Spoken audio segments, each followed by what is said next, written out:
yung sabi ko, sabi nga po, yung unang panahon, saklang na ron yung free will. Yung tao nga daw, mayroon ng free will. Yung sa panahon pa lang ni Eva at saka ni Aaron. So sa panahon natin ngayon, yung free will, parang kailangan ko ng decision. So, doon po sa nakalagay sa Psalms 51 verse 5, merong isang bata na isinagili na may kasalanan. So, yung sinasabi ng na yung kasalanan na sinilang na may kasalanan, yung may nanama po. Tapos sa Psalms 58 verse 3, kung pwede makibasa sa lang. Ganun pakibasa mo sa Psalms 58 verse 3. Sa Tagalog po. 58 verse 3.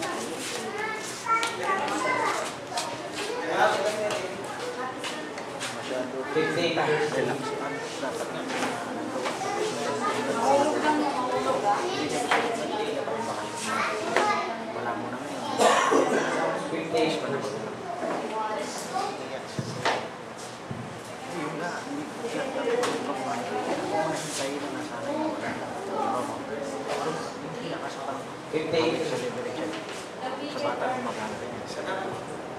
Ang kasama ay naliligaw mula sa bahay bata. Sila ay naliligaw pagkapanganak sa kanila na nagsasalita ng mga sinungalingan.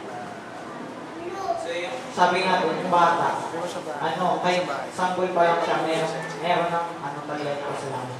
Kaya yung sinasabi, bata pa lang, na yung kasalanan na, yun yung naman. So yung bata nga, sabi doon, yung for example, na sa isang pamilya nga, or sa isang bahay, apat kayong pamilya. So kaya yung sanggol pag-awayin-awayin kayo sa pamagitan ng, yung sinasabi ni Brother Francis na pag-inelis. Yung isang magulang, hinahilin niya yung anak, yung sanggol.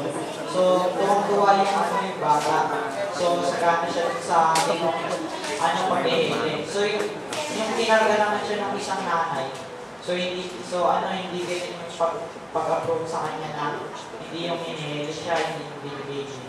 So, mag-aaway din yung mga magulang. Kasi, sabi nga doon, nagkakasala na nga doon. Tapos, dahil dun sa bata, kahit bata pa lang siya, nagkakasala. Tapos, meron na rin doon pagsisinungaling. So, sabi nga doon, paano doon nangyari yun?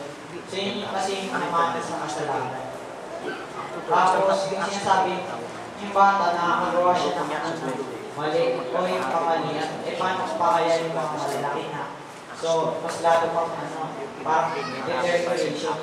So, sabi nga doon, kailangan, din nga sa gawain, laging mayroong record sa tapos sabi doon, yung kay Calvin tsaka yung Arvin, yung pinagpintin hanggang na pinag-aawayan nila yung tungkol sa free will. So, yung share kami na yun. Tapos yung kay Calvin na, diba? Yung maling pag yung isang tao na hindi dahil nilagay siya ng Diyos. So, di ba mali siya? Yung Calvin. Pero sabi nga doon, hindi sila parehas na mali. Kundi both lang na may tama at mali. Kaya tanong ko lang, sino yung Ryan Johnson?